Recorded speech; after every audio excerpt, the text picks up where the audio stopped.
Pentecost రోజున పరిశుద్ధాత్ముడు దిగి వచ్చినప్పుడు అందరి మీదకి రాలే, ఆ యెరూషలేములో అందరి మీదకి రాలే.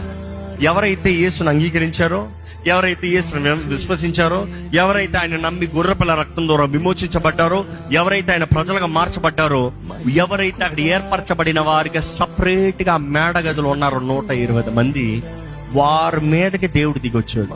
అవునా కదా? దేవుడు ఆ సమయంలో వారి దగ్గరికి వచ్చాడు, అందరి దగ్గర రాలే. ఎవరైతే ప్రత్యేకపరచుకుని పవిత్రపరచుకుని సపరేట్గా ఉన్నారో వారి దగ్గరికి దిగి వచ్చాడు. See the same symptom here.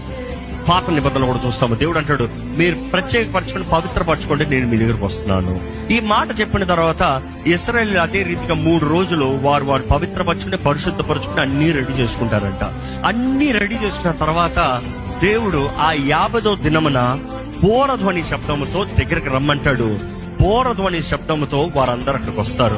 ఆ వాక్యం గెలిపోదామని నేరుగా చదువుతారా? 3వ నాడు ఉదయమైనప్పుడు ఆ పర్వతం మీద ఉరుములు, ఆ పర్వతం మీద ఉరుములు, మెరుపులు, సాంద్ర మేఘము, బోర యొక్క మహాధ్వనియు కలుగగా.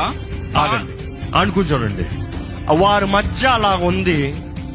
ఆ పరిస్థితులు అందరు భయపడుతున్నారు. దేవుడు మాట్లాడని ప్రతిసారి ఎక్స్ట్రా ఉరుముతున్నాయి తండ్రి.